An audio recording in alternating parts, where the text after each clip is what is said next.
بسم اللہ الرحمن الرحیم الحمد للہ وکفى وسلام علی عباده الذین اصطفى اما بعد فقد قال اللہ تبارک وتعالی فی القرآن المجید والفرقان الحمید اعوذ باللہ من الشیطان الرجیم بسم اللہ الرحمن الرحیم لقد كان لكم في رسول الله أسوة حسنة لمن كان يرجو الله واليوم الآخر وذكر الله كثيرا صدق الله العظیم۔ بزرگوں اور دوستو، اللہ تبارک و تعالی اس آیت کریمہ میں فرماتے ہیں، اے لوگو، تمہارے لیے رسول اللہ صلی اللہ علیہ وسلم کی زندگی میں بہترین نمونہ ہے، خاص طور پر اس شخص کے لیے جو اللہ پر یقین رکھتا ہو، آخرت پر یقین رکھتا ہو اور اللہ کا کثرت سے ذکر کرتا ہو۔ ہمارے دل میں یہاں ایک سوال ہوتا ہے، آخر نمونے کی کیا ضرورت ہے؟ قرآن پاک کے اندر دنیا اور آخرت کی تمام باتیں موجود ہیں۔ جو عربی دان ہیں وہ براہ راست قرآن کو پڑھ کر اللہ کے احکامات کو جانیں گے، اس پر عمل کر لیں گے۔ جو عربی دان نہیں ہیں وہ ترجمہ پڑھ کر قرآنی تعلیمات کو جانیں گے اور اس پر عمل کر لیں گے۔ تو اس اشکال کا جواب، اس سوال کا جواب یہ ہے، اللہ نے فطرتاً انسان کو اس طرح پیدا کیا ہے کہ اس کی اصلاح کے لیے، اس کی تربیت کے لیے صرف کتاب کافی نہیں ہوتی۔ کسی فن میں مہارت پیدا کرنے کے لیے صرف اس کتاب کا پڑھ لینا، دیکھ لینا کافی نہیں ہوتا، بلکہ عملی نمونے کی ضرورت ہوتی ہے۔ جیسے میڈیکل سائنس کے اندر بہترین سے بہترین کتابیں موجود ہیں، سرجری کے اندر بہترین کتابیں چھپی ہوئی ہیں۔ ایک شخص جو انگریزی زبان جانتا ہو، سمجھدار ہو، ذہین ہو، فطین ہو، اگر وہ شخص یہ کہے کہ میں تو زبان جانتا ہوں، ذہین ہوں، فطین ہوں، میں ڈاکٹری کی کتابیں پڑھ لوں گا، دیکھ لوں گا، مطالعہ کر لوں گا، علاج کا طریقہ بھی اسی سے سمجھ لوں گا، پھر علاج کروں گا، یہ کہہ کر اگر وہ کسی آدمی کا آپریشن کرنے لگے تو وہ لوگوں کی کیا خدمت کرے گا؟ سوائے اس کے کہ لوگوں کو آباد کرے، لوگوں کو قائم و دائم رکھے، وہ قبرستان کو آباد کرے گا۔ کسی کے پاس MBBS کی ڈگری ہے، صرف کتاب پڑھ کر کوئی آدمی علاج نہیں کر سکتا، اس کے لیے کسی ماہر طبیب کے ساتھ رہنے کی ضرورت ہے۔ کسی ہاسپٹل میں کسی ماہر طبیب کی نگرانی میں ایک عرصے تک پریکٹس کرنے کی ضرورت ہے، تب جا کر حکومت اور گورنمنٹ بھی اس کو کلینک کھولنے کی اجازت دیتی ہے، علاج کرنے کی اجازت دیتی ہے۔ تو ٹھیک اسی طرح بزرگوں اور دوستو، انسان کی روحانی تربیت کے لیے، اخلاقی تربیت کے لیے صرف قرآن پاک کا پڑھ لینا کافی نہیں ہے، بلکہ اس کی تعلیمات کو عملی نمونے کے طور پر دکھانے والے ایک مربی کی ضرورت ہے۔ جب وہ مربی عملی نمونہ پیش کرے گا تو لوگوں کو قرآنی تعلیمات پر عمل کرنا آسان ہوگا۔ تو اسی لیے اللہ تبارک و تعالیٰ نے ہمارے پیارے نبی حضرت محمد مصطفیٰ صلی اللہ علیہ وسلم کو بہترین نمونہ، بہترین آئیڈیل، بہترین ماڈل بنا کر ہمارے سامنے بھیجا ہے، تاکہ ہم زندگی کے ہر شعبے میں نبی اکرم صلی اللہ علیہ وسلم کے مطابق عمل کریں، ان کا کامل اتباع کریں۔ اسی بات کو اور ایک آیت میں اور بھی واضح طریقے سے سمجھایا گیا ہے، قد جاءکم من اللہ نور و کتاب مبین۔ اے لوگو، تمہارے پاس اللہ کی طرف سے نور اور واضح کتاب آئی ہے۔ کتاب سے مراد قرآن، اور نور سے کیا مراد ہے؟ مفسرین کرام فرماتے ہیں نبی اکرم صلی اللہ علیہ وسلم کی عملی تعلیمات کا نمونہ ہی نور ہے۔ جس طرح نور یعنی روشنی کے بغیر کتاب سے فائدہ نہیں اٹھا سکتے، اسی طرح سے نبی اکرم صلی اللہ علیہ وسلم کے عملی نمونے کے بغیر ہم کما حقہ قرآن پر عمل نہیں کر سکتے۔ بہترین کتاب ہمارے سامنے کھلی رکھی ہے، مگر روشنی نہیں ہے، گھپ اندھیرا ہے، تو کیا ہم کتاب پڑھ سکتے ہیں؟ کتاب پر عمل کر سکتے ہیں؟ کتاب کی باتوں کو سمجھ سکتے ہیں کما حقہ؟ نہیں۔ اسی طرح سے سورج نکلا ہوا ہے، دھوپ کھلی ہوئی ہے، لیکن آنکھ میں روشنی نہیں ہے، نابینا ہے، وہ بھی اس کتاب سے فائدہ نہیں اٹھا سکتا۔ تو کتاب سے فائدہ اٹھانے کے لیے روشنی بھی چاہیے، بصارت بھی چاہیے، خارج میں بھی اندر میں بھی نور چاہیے۔ بالکل اسی طرح سے قرآن مجید کی تعلیمات سے استفادے کے لیے اللہ تبارک و تعالی نے جناب رسول کریم صلی اللہ علیہ وسلم کو عملی نمونہ بنا کر بھیجا ہے، نور بنا کر بھیجا ہے۔ بزرگوں، زندگی کے ہر شعبے کے اندر آپ صلی اللہ علیہ وسلم بہترین نمونہ ہیں۔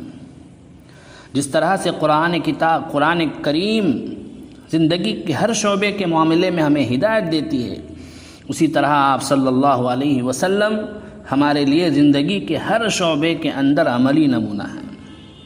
اگر ہم میں سے کوئی باپ ہے تو اسے دیکھنا چاہیے کہ حضرت فاطمہ رضی اللہ عنہا کے باپ رسول اللہ صلی اللہ علیہ وسلم نے بیٹیوں کی کیسی پرورش کی۔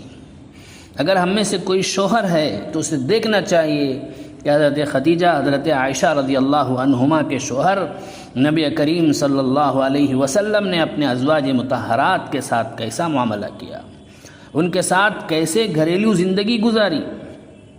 اگر ہم میں سے کوئی حاکم ہے تو اسے دیکھنا چاہیے کہ مدینے کے حاکم رسول اللہ صلی اللہ علیہ وسلم نے اپنی رعایا کے ساتھ کیسا سلوک کیا۔ اگر ہم میں سے کوئی مزدور ہے تو اسے دیکھنا چاہیے کہ مکے کے پہاڑوں میں بکریاں چرانے والے رسول کریم صلی اللہ علیہ وسلم نے کیسے مزدوری کا کام کیا۔ اگر ہم میں سے کوئی تاجر ہے تو اسے دیکھنا چاہیے کہ ملک شام میں تجارت کرنے والے رسول کریم صلی اللہ علیہ وسلم نے تجارت کا کیسا نمونہ پیش کیا۔ اگر ہم میں سے کوئی معلم ہے، استاذ ہے، تو اسے دیکھنا چاہیے کہ مسجد نبوی کے اصحاب صفہ کے استاذ اور معلم رسول کریم صلی اللہ علیہ وسلم نے اپنے شاگردوں کے ساتھ کیسا معاملہ کیا۔ تو بزرگوں، زندگی کا کون سا شعبہ ایسا ہے جس میں نبی کریم صلی اللہ علیہ وسلم کا نمونہ ہمارے لیے نہیں ہے؟ اس لیے بزرگوں اور دوستوں، ہمیں چاہیے کہ زندگی کے ہر موڑ پر، زندگی کے ہر شعبے میں نبی اکرم صلی اللہ علیہ وسلم کی کامل پیروی کریں۔ حضرات صحابہ کرام نے ہمیں نبی کریم صلی اللہ علیہ وسلم کے اتباع کا طریقہ بتایا کہ کیسے آپ کا اتباع کرنا چاہیے، کیسے نبی اکرم صلی اللہ علیہ وسلم کے نمونے کی نقل کرنی چاہیے۔ چنانچہ کتابوں میں واقعہ لکھا ہے کہ ایک مرتبہ رسول کریم صلی اللہ علیہ وسلم بیان کر رہے تھے۔ کچھ لوگ مسجد کے کنارے پر کھڑے تھے، جیسے کہ عام طور پر ہوتا ہے۔ اب اس کی وجہ سے بولنے والے کا ذہن بھی منتشر ہوتا ہے، سننے والوں کو بھی انتشار ہوتا ہے۔ اس لیے آپ صلی اللہ علیہ وسلم نے کنارے کھڑے ہوئے لوگوں کو خطاب کر کے فرمایا کہ بیٹھ جاؤ۔ حضرت عبداللہ ابن مسعود رضی اللہ عنہ سڑک پر تشریف لا رہے تھے مسجد کی طرف۔ مسجد کے قریب جب پہنچے تو نبی اکرم صلی اللہ علیہ وسلم کی مبارک آواز کان میں پڑی کہ بیٹھ جاؤ، تو وہیں بیٹھ گئے۔ نماز کے بعد ملاقات ہوئی، آپ صلی اللہ علیہ وسلم نے پوچھا سڑک پر کیوں بڑھ گئے؟ تو رسول کریم صلی اللہ علیہ وسلم کے اس سوال پر حضرت ابن مسعود رضی اللہ تعالیٰ عنہ نے فرمایا، اے اللہ کے نبی صلی اللہ علیہ وسلم، آپ کی آواز میرے کان میں پڑی کہ بیٹھ جاؤ، تو اس آواز کے میرے کان میں آنے کے بعد میرا قدم آگے بڑھ ہی نہیں رہا تھا، قدم اٹھ ہی نہیں رہا تھا، اس لیے میں وہیں پر بیٹھ گیا۔ وہ جانتے تھے کہ حضور کا منشا کیا ہے، پھر بھی نبی کریم صلی اللہ علیہ وسلم کا یہ لوگ اتنا اتباع کرتے تھے کہ رسول کریم صلی اللہ علیہ وسلم کا ایک ایک بول ان کے لیے حکم کی حیثیت رکھتا تھا۔ خود بخود غیر اختیاری طور پر وہ نبی کا اتباع کرتے تھے۔ اسی طرح سن 6 ہجری میں صلح حدیبیہ کا واقعہ منقول ہے کہ آپ صلی اللہ علیہ وسلم عمرے کا ارادہ کر کے احرام باندھ کر صحابہ کرام کی جماعت کے ساتھ تشریف لے گئے عمرے کے لیے۔ جب مکہ مکرمہ پہنچے تو قریش نے روک دیا، مکے کے اندر نہیں آنے دیا، تو آپ صلی اللہ علیہ وسلم نے حضرت عثمان غنی رضی اللہ تعالی عنہ کو اپنا قاصد بنا کر بھیجا مکے والوں کو یہ کہنے کے لیے کہ دیکھو ہمارا ارادہ لڑائی کا نہیں ہے، ہم عمرے کا احرام باندھ کر آئے ہیں، عمرہ کریں گے واپس چلے جائیں گے، بس ہمیں عمرے کی اجازت دی جائے۔ چونکہ عثمان رضی اللہ تعالیٰ عنہ کا مکے والوں کے پاس ایک مقام تھا، اس لیے حضرت عثمان رضی اللہ تعالیٰ عنہ مکہ پہنچے اور اپنے چچا زاد بھائی کے یہاں ٹھہرے۔ رات گزری، صبح سویرے سرداروں سے ملنے کے لیے جا رہے تھے، گفتگو کرنے کے لیے جا رہے تھے، تو حضرت عثمان رضی اللہ تعالیٰ عنہ کی ازار ٹخنوں سے ذرا اونچی تھی۔ چچا زاد بھائی نے کہا، بھائی تم جانتے ہو قریش کے یہ سردار، ان کے پاس اعزاز کی بات، فخر کی بات یہ ہے کہ ازار ٹخنوں سے نیچے رہے، اس لیے آپ بھی ازار ذرا نیچے کر لیں، ورنہ یہ لوگ تمہیں حقیر سمجھیں گے، بے حیثیت سمجھیں گے، اور آپ جس مقصد کے لیے آئے ہیں شاید وہ مقصد پورا نہ ہو۔ جب بھائی نے یہ مشورہ دیا کہ ذرا ازار نیچے اتار دیں تاکہ آپ کا اچھا اثر پڑے سرداران قریش پر، تو حضرت عثمان رضی اللہ تعالیٰ عنہ نے جواب دیا، ہرگز نہیں، میرے پیارے رسول صلی اللہ علیہ وسلم جب ازار پہنتے تو اسی طرح پہنتے تھے، ان کا یہی طریقہ ہے، میں ان کے خلاف نہیں جاؤں گا، چاہے میری عزت کریں وہ، چاہے میری عزت نہ کریں، چاہے میرا وقار ان پر قائم ہو یا نہ ہو، میں اسی طرح جاؤں گا۔ تو بزرگوں اور دوستو، ہم لوگ آج نبی اکرم صلی اللہ علیہ وسلم کی سنتوں پر عمل کرنے کے وقت یہ دیکھتے ہیں کہ فلاں کیا کہے گا، فلاں کیا سمجھے گا، اس سنت پر عمل کرنے کی وجہ سے میرا وقار گھٹ جائے گا، میری حیثیت ختم ہو جائے گی، میری ذلت ہوگی، میری رسوائی ہوگی، پتہ نہیں کیا کیا سمجھتے ہیں اور سنت پر عمل کرنا چھوڑ دیتے ہیں۔ تو صحابہ کرام زمانے والے جن سنتوں کو حقیر سمجھ کر چھوڑ دیتے تھے ان کو صحابہ کرام ضرور کرتے تھے، ہرگز ترک نہیں کرتے تھے۔ وہ سمجھتے تھے کہ نبی کی سنت پر عمل کرنے میں ہمارا اعزاز ہے، نبی کی سنت کو اپنانے میں ہماری عزت ہے۔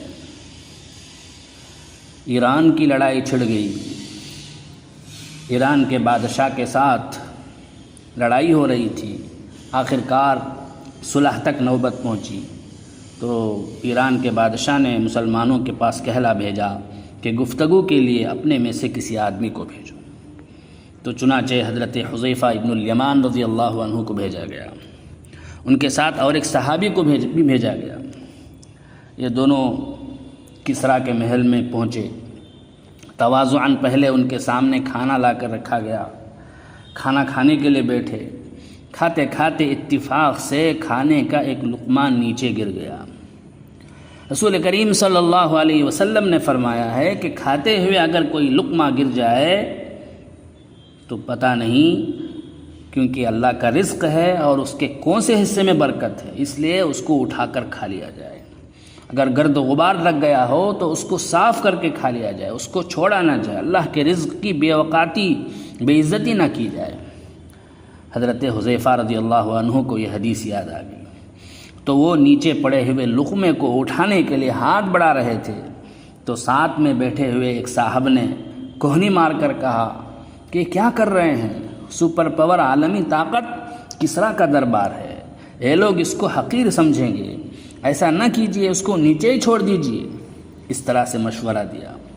تو اس وقت حضرت حذیفہ ابن الیمان رضی اللہ تعالی عنہ نے جو جواب دیا وہ تاریخ کی کتابوں میں سنہرے حروف سے لکھا ہوا ہے۔ کیا خوب جواب دیا، فرمایا اترک سنت حبیبی لہؤلاء الحمقاء، کیا میرے پیارے رسول کریم صلی اللہ علیہ وسلم کی سنتوں کو ان احمقوں کے خاطر چھوڑ دوں؟ تو بزرگوں اور دوستو، معلوم ہوا کہ ہمیں نبی کریم صلی اللہ علیہ وسلم کو اپنا عملی نمونہ بنانا چاہیے، زندگی کے ہر شعبے میں نبی کی سنت کو اپنانی چاہیے، چاہے لوگ حقیر سمجھیں، چاہے ہمیں حیثیت نہ دیں، چاہے ہماری بے عزتی کریں، لیکن ہمیں نبی کریم صلی اللہ علیہ وسلم کی سنت سب سے زیادہ پیاری ہونی چاہیے۔ آج مسلمان ہر جگہ ذلیل ہے، مغلوب ہے، محکوم ہے، جہاں مسلم حکومت ہے وہاں بھی محکوم، حالانکہ اس وقت مسلمانوں کی جو تعداد پوری دنیا میں ہے اس سے پہلے کبھی نہیں تھی۔ آج مسلمانوں کے پاس جتنے وسائل ہیں اس سے پہلے اتنے وسائل کبھی نہیں تھے، اوزار و ہتھیار اس وقت جتنے ہیں اس سے پہلے کبھی نہیں تھے، لیکن اس کے باوجود کیا ہو رہا ہے؟ ہر جگہ مسلمان پٹ رہا ہے۔ امریکہ اور یورپ کو خوش کرنے کے لیے ہم نے اپنی تمام چیزیں قربان کر دیں، اخلاق کو قربان کر دیا، کردار کو قربان کر دیا، اپنی سیرت کو قربان کر دیا، اپنی صورت کو قربان کر دیا، سر سے لے کے پاؤں تک مغربی تہذیب میں نہا گئے۔ ہم نے معاشرت بھی ان کی اختیار کی، ان سب کے باوجود کیا ہم ان کے نزدیک مہذب بن گئے؟ جس کو خوش کرنے کے لیے ہم نے سب کچھ قربان کر دیا، کیا وہ ہماری برابر پٹائی نہیں کر رہا ہے؟ کبھی اسرائیل کے ذریعے سے ہماری پٹائی کر رہا ہے، کبھی اقوام متحدہ کے ذریعے ہماری پٹائی کر رہا ہے۔ تو بزرگوں اور دوستو، ہمیں یہ طے کر لینا چاہیے کہ نبی کریم صلی اللہ علیہ وسلم کی سنتوں پر عمل کر کے ہم کبھی بھی ذلیل نہیں ہوں گے۔ ہاں، نبی کی سنتوں کو چھوڑیں گے، نبی کی تعلیمات کو چھوڑیں گے تو ہم برابر ذلیل ہوں گے۔ یہ کوئی خیالی نظریہ نہیں ہے، تاریخ اٹھا کر دیکھ لیجیے۔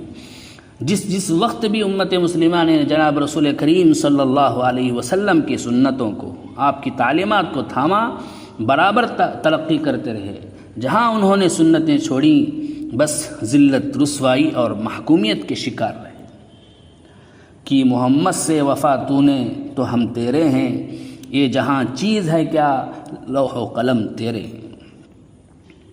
بزرگوں اور دوستو، ربیع الاول کا مہینہ ہے، نبی کریم صلی اللہ علیہ وسلم کی سیرت طیبہ کا چرچا مسلمانوں کے معاشرے میں خوب ہو رہا ہے، جلسے جلوس خوب منائے جا رہے ہیں، مگر ہماری زندگی رسول کریم صلی اللہ علیہ وسلم کی اتباع سے خالی ہے۔